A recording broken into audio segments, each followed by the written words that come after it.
Hi all, I+ training സൊല്യൂഷൻസിൻ്റെ പുതിയൊരു ക്ലാസ്സിലേക്ക് സ്വാഗതം. അപ്പം നമ്മൾ സെറ്റ് കെമിസ്ട്രി 2026 നടന്ന എക്സാമിൻ്റെ ഫെബ്രുവരിയിൽ നടന്ന സെറ്റ് എക്സാമിൻ്റെ ക്വസ്റ്റ്യൻസ് ആയിരുന്നു ഡിസ്കസ് ചെയ്തുകൊണ്ടിരുന്നത്. അപ്പോൾ അതിൻ്റെ കണ്ടിന്യൂഷനാണ് കേട്ടോ. അപ്പോൾ 67 ചോദ്യങ്ങൾ നമ്മൾ ഡിസ്കസ് ചെയ്തിട്ടുണ്ടായിരുന്നു. അടുത്ത 68ാമത്തെ ചോദ്യം നോക്കുക. The complexes which can exist as a pair of non-superimposable mirror images. അപ്പോൾ ഇവിടെ 4 കോംപ്ലക്സസ് കോർഡിനേഷൻ കോമ്പൗണ്ട്സ് ഇവിടെ കൊടുത്തിട്ടുണ്ട്. അപ്പോൾ ഇതിൽ non super impossible mirror images ആയിട്ട് കേട്ടോ, ശ്രദ്ധിച്ചോണേ. Non super impossible mirror images ആയിട്ട് എക്സിസ്റ്റ് ചെയ്യാൻ പറ്റുന്ന സ്പീഷീസ് ഏതാണെന്നാണ് ചോദ്യം. ഓക്കെ, PTNH3 ട്വൈസ് Cl2 ഉണ്ട്, COEN ത്രൈസ് Cl3 ഉണ്ട്, FeH2O 4 ടൈംസ് Cl2 ഉണ്ട്, NiCN 4 ടൈംസ് 2- ഉണ്ട്. ഓക്കെ, അപ്പം non super impossible mirror images എന്ന് പറയുമ്പോഴത്തേന് അവിടെ പ്ലെയിൻ ഓഫ് സിമിട്രി അല്ലെങ്കിൽ സെന്റർ ഓഫ് സിമിട്രി അങ്ങനെയൊന്നും കൺസിഡർ ചെയ്യാൻ പറ്റത്തില്ല അല്ലേ. ഇപ്പൊ പ്ലെയിൻ ഓഫ് സിമിട്രി നമുക്ക് കൺസിഡർ ചെയ്യാൻ പറ്റുന്നുണ്ടെങ്കിൽ അതിനെ 2 ഈക്വൽ ഹാഫ്സ് ആയിട്ടാണ് ഡിവൈഡ് ചെയ്യുന്നത്. അപ്പൊ സൂപ്പർ ഇമ്പോസിബിൾ ആയിട്ടുള്ള മിറർ ഇമേജസേ നമുക്ക് കിട്ടുള്ളൂ അല്ലേ. അപ്പൊ non super impossible mirror images കിട്ടണമെങ്കിൽ എന്താ കണ്ടീഷൻ? അവിടെ പ്ലെയിൻ ഓഫ് സിമിട്രി ഒന്നും പോസസ് ചെയ്തുകൂടാ അല്ലെ. അങ്ങനെ വന്നാൽ മാത്രമേ നമുക്ക് നോൺ സൂപ്പർ ഇമ്പോസിബിൾ ആയിട്ടുള്ള മിറർ ഇമേജ് കിട്ടും. ഇപ്പൊ നമുക്ക് ഇവിടെ തന്നിട്ടുള്ള ഓരോ സ്ട്രക്ചേഴ്സ് ഒന്ന് വരച്ചു നോക്കിക്കേ. ആദ്യത്തെ PTNH3 ട്വൈസ് Cl2,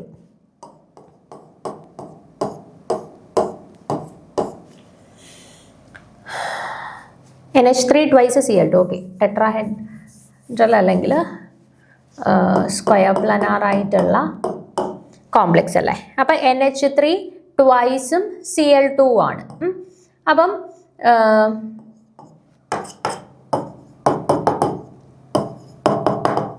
ഇപ്പം ഈ ഒരു സ്പീഷീസിന്റെ കേസിൽ ഞാൻ എന്താണ്ട് ഇങ്ങനെ ഇപ്പം കട്ട് ചെയ്യുവാണെന്നുണ്ടെങ്കിൽ അതിനെ 2 ഈക്വൽ ഹാഫ്സ് ആയിട്ട് ഡിവൈഡ് ചെയ്യാൽ. അതുപോലെ നോക്കിക്കേ, ഇതൊരു സെൻട്രോസിമിട്രി പ്രോസസ് ചെയ്യുന്നുണ്ട് അല്ലേ. ഇവിടെ നിന്ന് ഇങ്ങോട്ട് പോയാൽ ക്ലോറിൻ, ഇവിടെ നിന്ന് ഇങ്ങോട്ട് പോയാൽ ക്ലോറിൻ, ഇവിടെ നിന്ന് ഇങ്ങോട്ട് പോയാൽ NH3, ഇവിടെ നിന്ന് ഇങ്ങോട്ട് പോയി കഴിഞ്ഞാൽ NH3 അല്ലേ.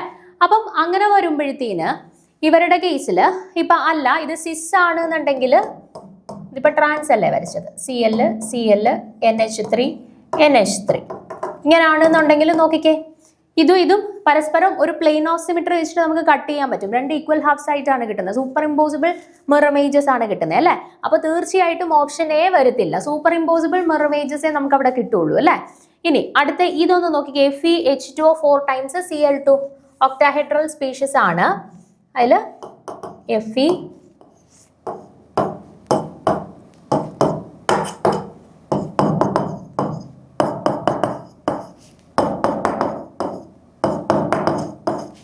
നോക്കിക്കേ, ഈ ഒരു സ്പീഷീസിന്റെ കേസിലും ഞാൻ എന്താണ്ട് ഇതിലേക്ക് കൂടെ ഒരു പ്ലെയിൻ വെച്ച് കഴിഞ്ഞാൽ 2 ഈക്വൽ ഹാഫ്സ് ആയിട്ട് കട്ട് ചെയ്യുന്നുണ്ട് അല്ലേ. നമുക്കപ്പം സൂപ്പർ ഇമ്പോസിബിൾ മിറർ ഇമേജസേ നമുക്ക് കിട്ടുന്നുള്ളൂ അല്ലേ. അപ്പൊ non super impossible mirror images ആണോ ഇവിടെയും കിട്ടുന്നത്? അല്ല. അപ്പൊ ഈ സ്പീഷീസും നമ്മുടെ ആൻസർ ആയിട്ട് വരത്തില്ല. അടുത്ത നോക്കിക്കേ, NiCN 4 2-, അതും ടെട്രാഹെഡ്രൽ അല്ലെങ്കിൽ സ്ക്വയർ പ്ലാനാർ ഷേപ്പിൽ വരുന്ന സ്പീഷീസ് ആണ്. അപ്പം CN ഇവിടെ നോക്കിക്കേ, ഞാൻ ഇങ്ങനെ ഒരു മിറർ പ്ലെയിൻ വെച്ച് കഴിഞ്ഞാൽ 2 സിമിട്രിക്കൽ ആയിട്ട് ഇതിനെ കട്ട് ചെയ്യും, അല്ലെങ്കിൽ സൂപ്പർ ഇമ്പോസിബിൾ ആയിട്ടുള്ള മിറർ ഇമേജസ് ആയിട്ടാണ് നമുക്ക് ഇവരെ കിട്ടുന്നത് അല്ലേ. അപ്പൊ ഈ സ്പീഷീസ് നോക്കിക്കഴിഞ്ഞാലും ഇവരും നമുക്ക് നോൺ സൂപ്പർ ഇമ്പോസിബിൾ മിറർ ഇമേജസിന്റെ കാറ്റഗറിയിലാണ് ഉൾപ്പെടുന്നത്? അല്ല.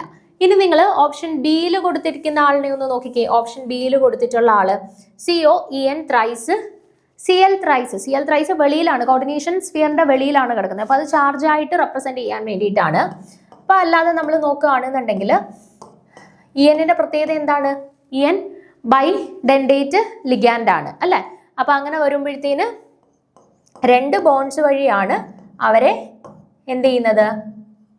2 ബോൺസ് വഴിയാണ് അവരെ മെറ്റലുമായിട്ട് കോർഡിനേറ്റ് ചെയ്തിട്ടുള്ളത്. ബൈഡെൻഡേറ്റ് ലിഗേൻഡ് ആണ്. അപ്പൊ ഇവരുടെ കേസിൽ ഞാനിപ്പോൾ എന്താണ്ട് ഇങ്ങനെ ഒരു മിറർ പ്ലെയിൻ കൺസിഡർ ചെയ്യുകയാണെന്നുണ്ടെങ്കിൽ ഇപ്പുറത്തെ ഭാഗത്തും സൂപ്പർ ഇമ്പോസിബിൾ ഒരേപോലെയുള്ള മിറർ ഇമേജസ് ആയിട്ടാണോ കിട്ടിയിട്ടുള്ളത്? നോക്കുക, ഇവിടുത്തെ പോലാണോ ഇവിടെ ഇരിക്കുന്നത്?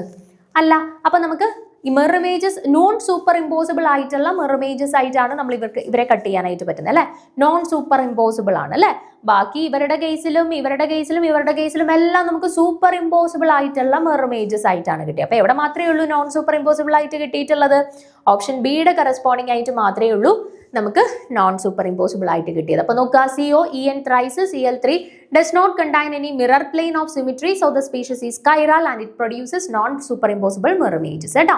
അപ്പോൾ യൂഷ്വലി എന്താണ് മിറർ പ്ലെയിൻസ് അല്ലാന്നുണ്ടെങ്കിൽ സെൻട്രോസിമെട്രി ഒന്നും ഇല്ലാണ്ട് വരുന്ന സ്പീഷീസിനെയാണ് നമ്മൾ കൈറാൽ സ്പീഷീസ് ആയിട്ട് കൺസിഡർ ചെയ്യുന്നത്. അവരാണ് non super impossible mirror images form ചെയ്യിക്കുന്നത് അല്ലേ. So other three species possess a plane of symmetry, so it possesses superimposable mirror images. ബാക്കിയുള്ള 3 പേരുടെ കേസിലും നമ്മൾ കണ്ടു, അവർക്ക് എല്ലാവരുടെ കേസിലും പ്ലെയിൻ ഓഫ് സിമിട്രി നമുക്ക് കൺസിഡർ ചെയ്യാൻ പറ്റും, അല്ലെങ്കിൽ ഒരു മിറർ പ്ലെയിൻ നമുക്ക് കൺസിഡർ ചെയ്യാൻ പറ്റും അല്ലെ. അതുകൊണ്ട് തന്നെ അവർ എന്താണ് സൂപ്പർ ഇമ്പോസിബിൾ ആയിട്ടുള്ള മിറർ ഇമേജസ് ആണ് ഫോം ചെയ്യിക്കുന്നത്. ഓക്കെ, സോ ഓപ്ഷൻ ബി ആണ് കറക്റ്റ് ആൻസർ ആയിട്ട് വരുന്നത്. ഓക്കെ, അടുത്ത ചോദ്യം നോക്കാം. 69ാമത്തെ ചോദ്യം.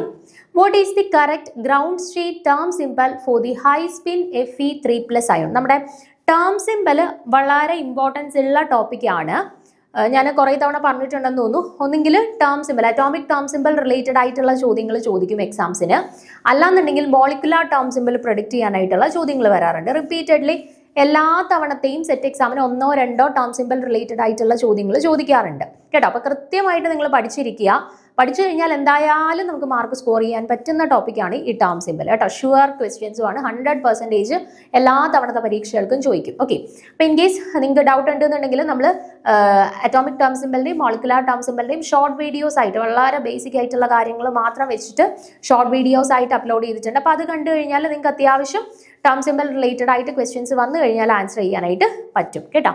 അപ്പം എന്തായാലും ഇവിടെ നോക്കാം നമുക്ക്. Fe3+ അയോൺസിന്റെ കേസിലുള്ള ടേം സിമ്പിൾ ആണ് കണ്ടുപിടിക്കേണ്ടത്. ആൻഡ് സ്പീഷീസ് എന്താണെന്നും പറഞ്ഞിട്ടുണ്ട്, ഹൈ സ്പിൻ ആണെന്നും പറഞ്ഞിട്ടുണ്ട്. ഓക്കെ, അപ്പൊ ആദ്യം നമ്മൾ ചെയ്യേണ്ട കാര്യം എന്ന് പറഞ്ഞാൽ Fe3+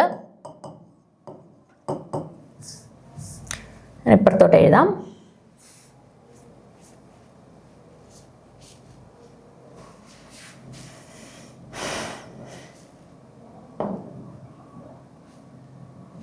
ഓക്കെ,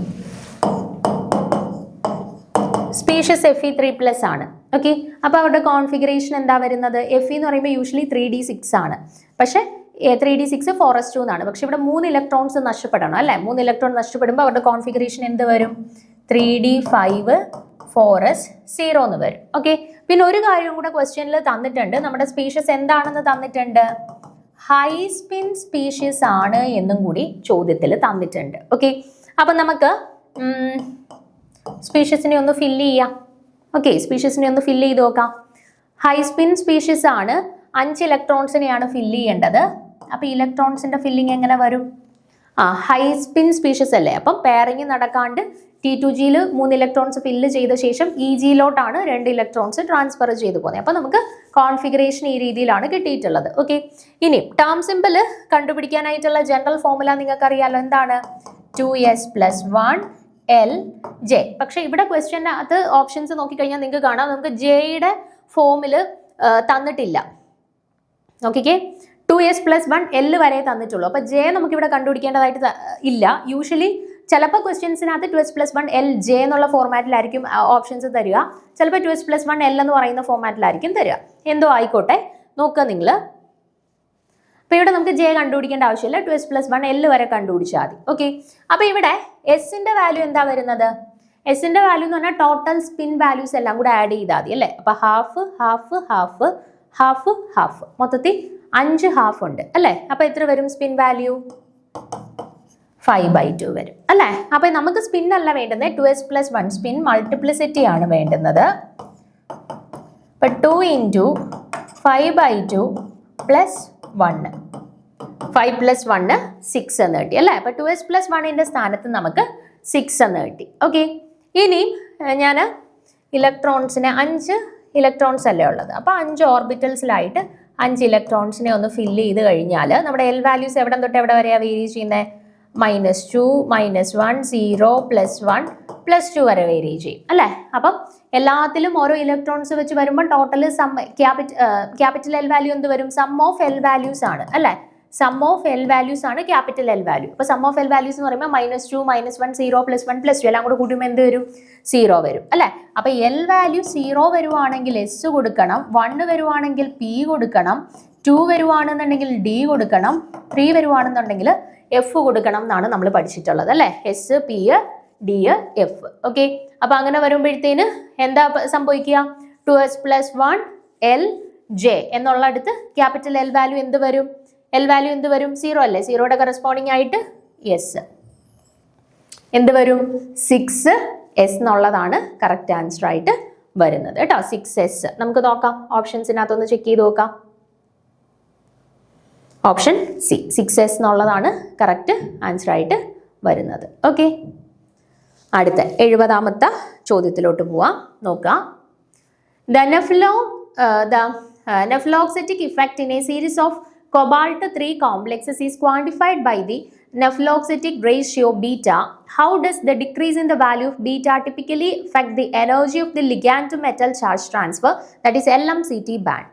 Okay, അപ്പോൾ ഇവിടെ നമുക്ക് ക്വസ്റ്റ്യൻ ഒന്ന് ശ്രദ്ധിച്ച് വായിച്ചു നോക്കുക. നമ്മുടെ നെഫ്ലോക്സിറ്റിക് എഫക്റ്റ് അല്ലെങ്കിൽ റേഷ്യോ റിലേറ്റഡ് ആയിട്ട് അല്ലെങ്കിൽ ആ ഒരു കൺസെപ്റ്റ് റിലേറ്റ് ചെയ്തിട്ട് ചെയ്യേണ്ട ഒരു ചോദ്യമാണ്. നോക്കുക, അപ്പോൾ ബീറ്റയുടെ വാല്യൂ ഡിക്രീസ് ചെയ്യുകയാണ് എന്നുണ്ടെങ്കിൽ, ഓക്കെ, ബീറ്റയുടെ വാല്യൂ നമ്മൾ ഡിക്രീസ് ചെയ്യുകയാണ് എന്നുണ്ടെങ്കിൽ LMCT ബാൻഡിന്റെ എനർജീനെ അത് ഏത് രീതിയിൽ അഫക്റ്റ് ചെയ്യും എന്നാണ് ചോദ്യം. ഓക്കെ, ഓപ്ഷൻസ് നിങ്ങളൊന്ന് ആദ്യം ഒന്ന് വായിച്ചു നോക്കുക, എന്നിട്ട് നമുക്ക് കൺസെപ്റ്റ് പറഞ്ഞിട്ട് ആൻസറിലോട്ട് പോവാം.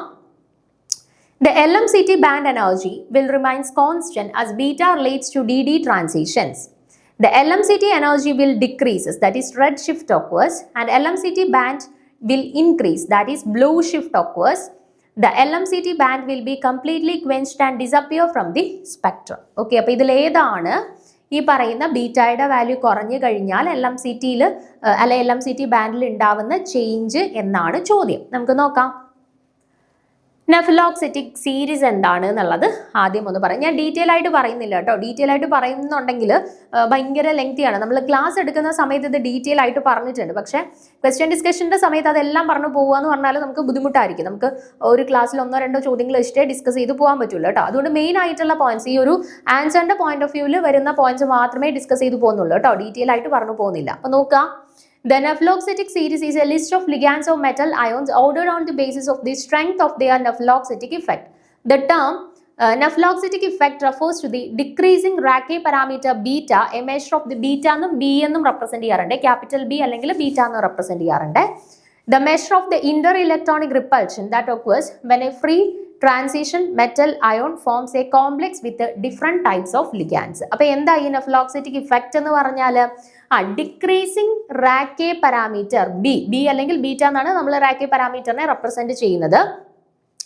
It measure of Racah parameter beta, a measure of inter-electronic repulsion that occurs when a free transition metal ion forms a complex with different types of ligands. അപ്പം ഇന്റർ ഇലക്ട്രോണിക് റിപ്പൾഷന്റെ മെഷർമെന്റ് ആണ് ഈ പറയുന്ന beta, റാക്കെ parameter beta വെച്ചിട്ട് indicate ചെയ്യുന്നത്. Inter electronic റിപ്പൾഷൻസിന്റെ വാല്യൂസിനെയാണ് അല്ലെങ്കിൽ അതിന്റെ മെഷർമെന്റിനെയാണ് beta എന്ന് പറയുന്ന റാക്കെ പാരാമീറ്റർ വെച്ചിട്ട് ഇൻഡിക്കേറ്റ് ചെയ്യുന്നത്. Okay, and it occurs when a free transition metal ion forms a complex with different types of ligands. Okay, ഒരു ട്രാൻസിഷൻ മെറ്റൽ ഡിഫറെന്റ് ലിഗാൻസുമായിട്ട് കമ്പൈൻ ചെയ്തിട്ട് ഒരു കോംപ്ലക്സ് ഫോം ചെയ്യുമ്പോൾ അതുമായിട്ട് അസോസിയേറ്റ് ചെയ്ത് അവിടെ ഉണ്ടാവുന്ന ഇന്റർ ഇലക്ട്രോണിക് റിപ്പൾഷൻ. ഓക്കെ, ഒരു transition free metal ion different types of ലിഗാൻസുമായിട്ട് കമ്പൈൻ ചെയ്ത് കോംപ്ലക്സുകളായിട്ട് മാറുമ്പോൾ അതുമായിട്ട് അസോസിയേറ്റ് ചെയ്ത് അവിടെ ഉണ്ടാവുന്ന ഇന്റർ ഇലക്ട്രോണിക് റിപ്പൾഷൻസിന്റെ മെഷർമെന്റ് ആണ് ബീറ്റ അല്ലെങ്കിൽ റാക്കെ പാരാമീറ്റർ വെച്ചിട്ട് ഇൻഡിക്കേറ്റ് ചെയ്യുന്നത്. ഓക്കെ, അപ്പം ഈ ഡിക്രീസിംഗ് ഇൻ റാക്കെ പാരാമീറ്റർ ആണ് ഈ നെഫ്ലോക്സിറ്റിക് ഇഫക്റ്റ് വെച്ചിട്ട് യൂഷ്വലി ഇൻഡിക്കേറ്റ് ചെയ്യുന്നത്. അപ്പോൾ നോക്കാം, the nephelauxetic series is a list of ligands of metal ions ordered on the basis of the strength of their nephelauxetic effect. ഇനി nephelauxetic series എന്ന് പറഞ്ഞാൽ എന്താണ്? ഡിഫറെന്റ് മെറ്റൽ അയോൺസ് അല്ലെങ്കിൽ ലിഗാൻസിനെ അവരുടെ നെഫ്ലോക്സിറ്റിക് ഇഫക്റ്റിന്റെ ബേസിസിൽ അറേഞ്ച് ചെയ്തിട്ടുള്ള ഒരു സീരീസിനെയാണ് നമ്മൾ നെഫ്ലോക്സിറ്റിക് സീരീസ് എന്ന് പറയുന്നത്. ഓക്കെ, ഇനി the presence of the nephloxitic effect brings out the drawbacks of the crystal field theory, as they suggest a somewhat covalent character in the metal ligand bonding. The nephloxitic effect describes the expansion of the metal's d-electron cloud due to the covalent bonding with the ligands, and a decrease in beta indicates an increase in covalency, meaning the ligands are more effective at pushing their electron density towards the metal. അപ്പം ഈ പറയുന്ന നെഫ്ലോക്സിറ്റിക് ഇഫക്റ്റിന്റെ presence നമ്മുടെ crystal field theory ഉണ്ടല്ലോ, crystal field തിയറിക്കകത്ത് കുറച്ച് drawbacks അല്ലെങ്കിൽ limitations ഉണ്ടാക്കാനായിട്ട് കാരണമായി. കാരണം ഈ പറയുന്ന നെഫ്ലോക്സിറ്റിക് എഫക്റ്റ് വെച്ചിട്ട് മെറ്റൽസും ലിഗാൻസും കമ്പൈൻ ചെയ്യുന്ന സമയത്ത് ഈ മെറ്റൽ ലിഗാൻഡ് ബോണ്ടിങ്ങിൽ ഒരു കൊവാലന്റ് ക്യാരക്ടർ ഡെവലപ്പ് ചെയ്യുന്നതായിട്ട് ഈ പറയുന്ന ഇഫക്റ്റ് വെച്ചിട്ട് എക്സ്പ്ലെയിൻ ചെയ്യുകയുണ്ടായി. അപ്പം The nephloxitic effect describes the expansion of the metal's d electron cloud due to the covalent bonding with the ligands. അപ്പോൾ ഈ ഒരു covalent bonding മെറ്റൽ ലിഗാൻഡ് തമ്മിൽ ബോണ്ട് ഫോം ചെയ്യുന്ന സമയത്ത് അവിടെ ഒരു covalent ക്യാരക്ടർ ഡെവലപ്പ് ചെയ്യുമെന്ന് കണ്ടെത്തിയല്ലോ.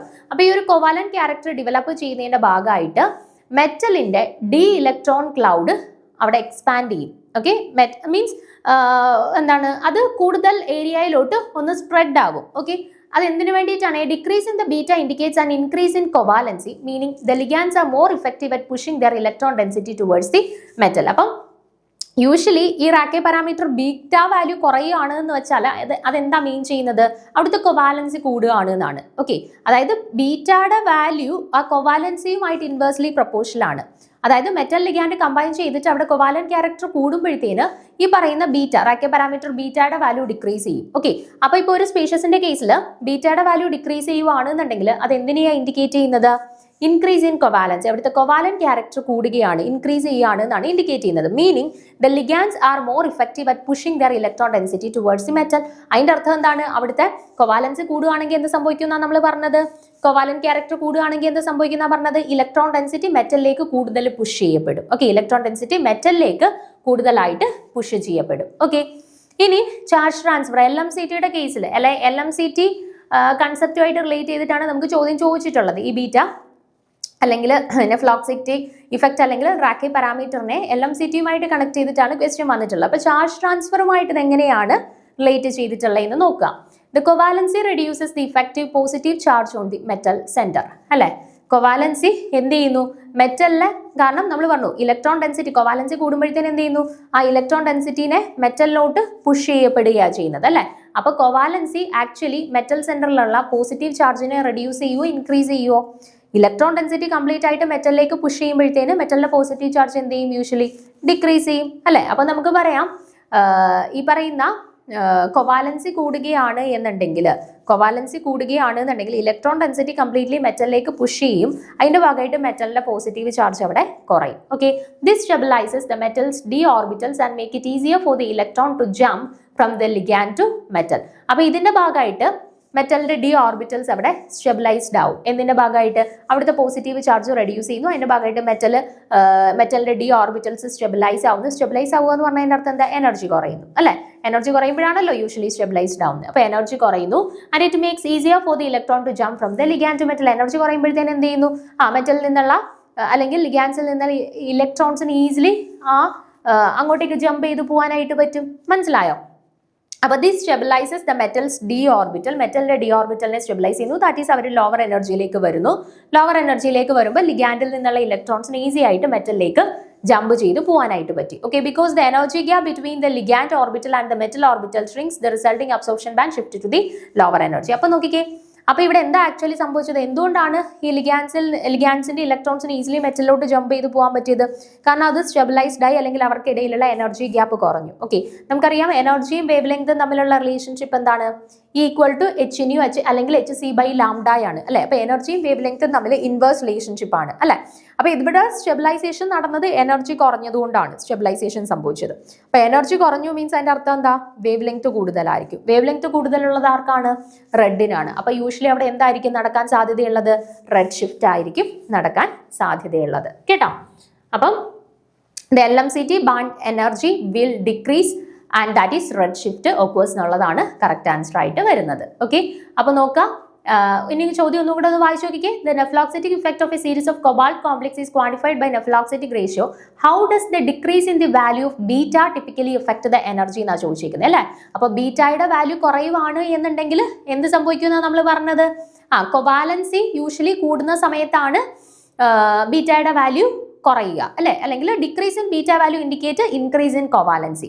ആൻഡ് കൊവാലൻസി ഇൻക്രീസ് ചെയ്യുമ്പോഴത്തേന് എന്ത് സംഭവിക്കും? ലിഗാൻസ് ഈ ഇലക്ട്രോൺ ഡെൻസിറ്റി എങ്ങോട്ടേക്ക് പുഷ് ചെയ്യപ്പെടും? മെറ്റലിലേക്ക് പുഷ് ചെയ്യപ്പെടും. ഓക്കെ, മെറ്റലിലേക്ക് പുഷ് ചെയ്യപ്പെടുമ്പോൾ സ്വാഭാവികമായിട്ടും മെറ്റലിന്റെ പോസിറ്റീവ് ചാർജ് അവിടെ റെഡ്യൂസ് ചെയ്യും അല്ലെ. മെറ്റലിന്റെ പോസിറ്റീവ് ചാർജ് റെഡ്യൂസ് ചെയ്യുന്നു. അതിന്റെ ഭാഗമായിട്ട് അത് സ്റ്റെബിലൈസ് ചെയ്യപ്പെടുന്നു. സ്റ്റെബിലൈസ് ചെയ്യപ്പെടുമ്പോൾ സ്വാഭാവികമായിട്ട് അവരുടെ എനർജി എന്ത് ചെയ്യും?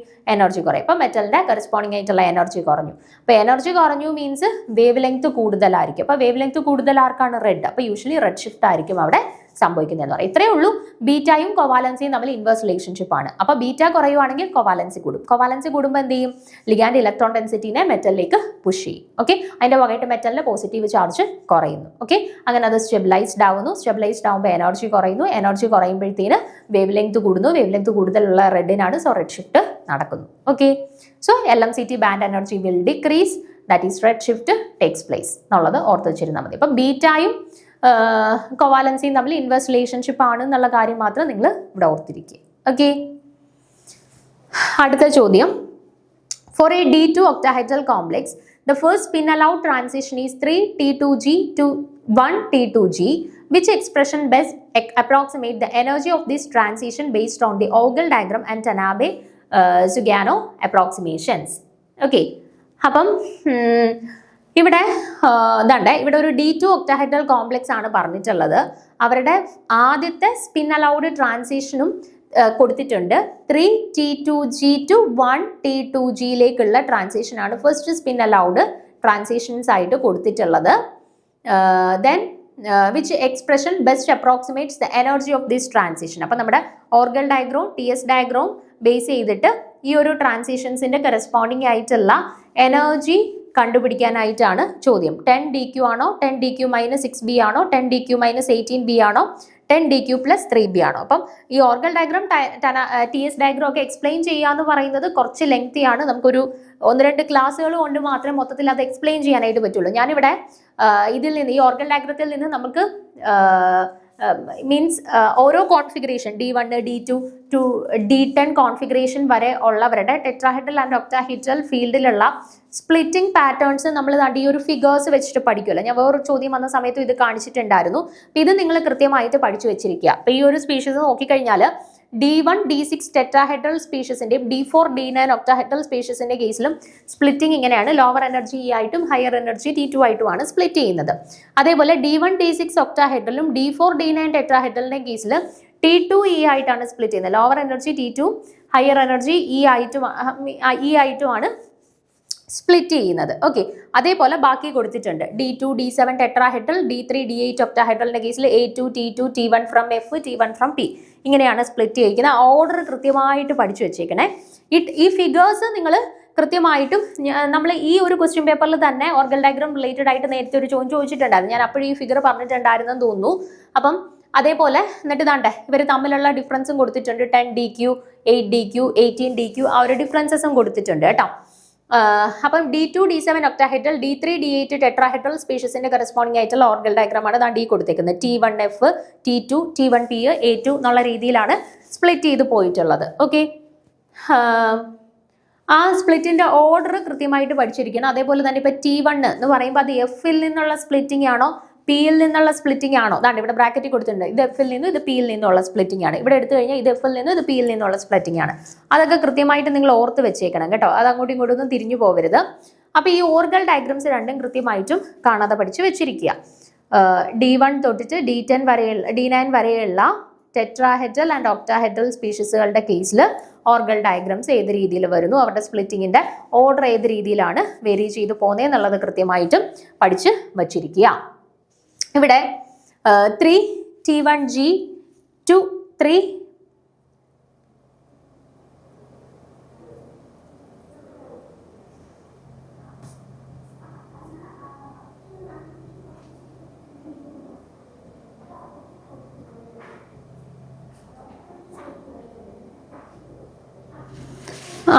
ഇവിടെ 3T1G ഗ്രൗണ്ട് സ്റ്റേറ്റിന്റെ കറസ്പോണ്ടിങ് ആയിട്ടുള്ള എനർജി എന്ന് പറയുന്നത് -6dq ആണ്. ആൻഡ് 3T2G ഫ്രം എഫിന്റെ കറസ്പോണ്ടിങ് ആയിട്ടുള്ള അപ്രോക്സിമേറ്റ് എനർജി എന്ന് പറയുന്നത് 4dq ആണ്. അപ്പം ഈ ഡിഫറൻസ് എന്ന് പറയുന്നത് കാണാനായിട്ട് എന്ത് ചെയ്താൽ മതി? ലോവറിൽ നിന്നും ഹയർ വാല്യൂവിൽ നിന്നും ലോവർ വാല്യൂ സബ്ട്രാക്ട് ചെയ്താൽ മതി അല്ലേ. അപ്പോൾ 4dq -6dq ചെയ്യുമ്പോഴത്തേന് ഏകദേശം 10dq റേഞ്ചിൽ ആൻസർ വരും. സോ ഓപ്ഷൻ എ ആണ് അവിടെ കറക്റ്റ് ആൻസർ ആയിട്ട് വരുന്നത് കേട്ടോ. അപ്പൊ ഈ ഓർഗൽ ഡയഗ്രാം TS ഡയഗ്രാം എന്ന് പറയുന്നത് കുറച്ച് കോംപ്ലിക്കേറ്റഡ് ആണ്. നമ്മൾ പഠിച്ചു കഴിഞ്ഞാലും അങ്ങോട്ടും ഇങ്ങോട്ടൊക്കെ തിരിഞ്ഞു പോകാനായിട്ട് സാധ്യതയുള്ളതാണ്. അപ്പൊ നിങ്ങൾ അറ്റ്ലീസ്റ്റ് ആ ഫിഗേഴ്സ് ഉണ്ടല്ലോ, ഇപ്പൊ D1 തൊട്ട് D9 വരെയുള്ള ടെട്രാഹെഡ്രൽ ആൻഡ് ഒക്ടാഹെഡ്രൽ കോംപ്ലക്സിന്റെ കറസ്പോണ്ടിങ് ആയിട്ട് ആ സ്പ്ലിറ്റിങ്ങിന്റെ പാറ്റേണിന്റെ ഓർഡർ അതെങ്കിലും നിങ്ങൾ കൃത്യമായിട്ട് ഒന്ന് നോക്കി വെച്ചേക്കുക. നമ്മൾ നേരത്തെ പറഞ്ഞ ഒരു ചോദ്യമാണെന്നുണ്ടെങ്കിൽ ആ ഒരു ജസ്റ്റ് ആ ഒരു ഫിഗർ വരയ്ക്കുന്നത് അറിയാമെന്നുണ്ടെങ്കിൽ, അല്ലെങ്കിൽ ആ ഓർഡർ ഓഫ് സ്പ്ലിറ്റിംഗ് അറിയാമെന്നുണ്ടെങ്കിൽ അത് വെച്ചിട്ട് ജസ്റ്റ് ആൻസർ ചെയ്യാൻ പറ്റുന്ന ചോദ്യമായിരുന്നു. നമ്മൾ ഒരു മുന്നത്തെ ഏതോ ഒരു ചോദ്യം ഈ ഓർഗൽ ഡയഗ്രമായിട്ട് റിലേറ്റ് ചെയ്തിട്ട് ഈ എക്സാം ക്വസ്റ്റ്യൻ പേപ്പറിൽ തന്നെ ഉണ്ടായിരുന്നു. അപ്പം അവിടെ ജസ്റ്റ് അത് മാത്രം അറിഞ്ഞിരുന്നാൽ നമുക്ക് ആൻസറിലോട്ട് എത്താൻ പറ്റുമായിരുന്നു കേട്ടോ. അപ്പം ജസ്റ്റ് ആ ഒരു ഫിഗർ കൃത്യമായിട്ട് തിരിഞ്ഞു പോവാതെ ഒന്ന് പഠിച്ചു വച്ചേക്കാനായിട്ട് അടുത്ത പരീക്ഷയ്ക്ക് നിങ്ങൾ ഒന്ന് ശ്രദ്ധിക്കുക കേട്ടോ. പിന്നെ യൂഷ്വലി അങ്ങനെ ഈ ഓർഗൽ ഡയഗ്രാം ആൻഡ് TS ഡയഗ്രാമായിട്ട് റിലേറ്റ് ചെയ്തിട്ടൊന്നും അധികം അങ്ങനെ ക്വസ്റ്റ്യൻസ് നമ്മുടെ സെറ്റ് എക്സാംസിന് അധികം ചോദിച്ച് അങ്ങനെ കണ്ടിട്ടില്ലായിരുന്നു. നമുക്ക് ഈ ക്രിസ്റ്റൽ ഫീൽഡ് തിയറി ഒക്കെ റിലേറ്റഡ് ആയിട്ട് ആയിരുന്നു കൂടുതലും ക്വസ്റ്റ്യൻസ് വന്നുകൊണ്ടിരുന്നത്. പക്ഷേ ഈ പ്രാവശ്യം 2 ചോദ്യങ്ങൾ കയറിയിട്ട് ഈ ഒരു ടോപ്പിക്കുമായിട്ട് റിലേറ്റ് ചെയ്ത് വന്നിട്ടുണ്ടായിരുന്നു കേട്ടോ. അപ്പം ഇനിയുള്ള 72ാമത്തെ ചോദ്യം നമ്മുടെ ബയോർഗാനിക് കെമിസ്ട്രി റിലേറ്റഡ് ആയിട്ടുള്ള ചോദ്യമാണ്. നമ്മുടെ സോഡിയം പൊട്ടാസ്യം പമ്പും അത്യാവശ്യം റിപ്പീറ്റ് ചെയ്ത് ചോദിച്ചിട്ടുള്ളതാണ്. സോഡിയം പൊട്ടാസ്യം പമ്പുമായിട്ട് റിലേറ്റ് ചെയ്തിട്ടും ക്വസ്റ്റ്യൻസ് അത്യാവശ്യം റിപ്പീറ്റ് ചെയ്ത് വന്നിട്ടുണ്ട്. അത്യാവശ്യം ഈ ഒരു കൺസെപ്റ്റുമായിട്ട് റിലേറ്റ് ചെയ്ത് നമ്മൾ പഠിച്ചിരിക്കേണ്ട മെയിൻ പോയിന്റ്സ് എല്ലാം ഞാനിവിടെ ഇൻക്ലൂഡ് ചെയ്തിട്ടുണ്ട്. അപ്പോൾ നിങ്ങൾ ആ പോയിന്റ്സ് ഒന്ന് നോട്ട്സ് പ്രിപ്പയർ ചെയ്ത് വെച്ച് കഴിഞ്ഞാൽ നെക്സ്റ്റ് എക്സാംസിന് ഇതുമായിട്ട് റിലേറ്റ് ചെയ്ത് ചോദ്യങ്ങൾ വന്നു കഴിഞ്ഞാൽ നിങ്ങൾക്ക് അറ്റംപ്റ്റ് ചെയ്യാനായിട്ട് പറ്റും കേട്ടോ. അപ്പം ജസ്റ്റ് ഈ ചോദ്യം ആദ്യം ഒന്ന് വായിച്ചു നോക്കുക. അതിനുശേഷം നമുക്ക് സോഡിയം പൊട്ടാസ്യം പമ്പുമായിട്ട് റിലേറ്റ് ചെയ്തിട്ടുള്ള കൺസെപ്ച്വലി ഉള്ള കാര്യങ്ങൾ പറയാം. നോക്കുക. Which of the following is correctly represent the role of sodium Na+K+ATPase pump in the cells എന്നാണ് ചോദിച്ചിരിക്കുന്നത് കേട്ടോ. Na+K+ATPase പമ്പിന്റെ കറക്റ്റ് ആയിട്ടുള്ള ഫംഗ്ഷൻ തിരഞ്ഞെടുക്കാനാണ് ചോദ്യം. It transports 2 Na+ ions into the cell and 3 K+ ions out of the cell using ATP. It transports 3 Na+ ions out of the cell and 2 K+ ions into the cell using ATP. It allows Na+ and K+ to diffuse passively across the membrane. It works without ATP driven by proton gradient. Okay, ഇതാണ് options കൊടുത്തിട്ടുള്ളത്. അത്യാവശ്യം sodium potassium പമ്പിന്റെ working operation അറിയാമെന്നുണ്ടെങ്കിൽ നമുക്ക് ഇതിന്റെ ആൻസറിലോട്ട് എത്താനായിട്ട് പറ്റും. Okay, അപ്പം നിങ്ങൾ പഠിച്ചിട്ടുള്ള കൺസെപ്റ്റ് ആണെങ്കിൽ അത് വെച്ചിട്ട് ഇതിന്റെ ആൻസർ ഒന്ന് കണ്ടെത്താൻ പറ്റുമോ എന്നുള്ളത് ഒന്ന് ശ്രമിച്ചു നോക്കുക. നമുക്ക് അതിന്റെ ഡീറ്റെയിൽഡ് ആയിട്ടുള്ള കുറച്ച് കാര്യങ്ങൾ സ്റ്റെപ്സ് ഒക്കെ ഡിസ്കസ് ചെയ്യാനായിട്ടുണ്ട്. അത് നമുക്ക് ഡീറ്റെയിൽ ആയിട്ട് വരുന്ന ക്ലാസ്സിൽ ഡിസ്കസ് ചെയ്യാം. ഇപ്പം നിങ്ങൾ പഠിച്ച കാര്യം വെച്ചിട്ട് ആൻസറിലോട്ട് എത്താൻ പറ്റുമോ എന്നുള്ളത് ഒന്ന് ചെക്ക് ചെയ്ത് നോക്കുക. Okay, thank you.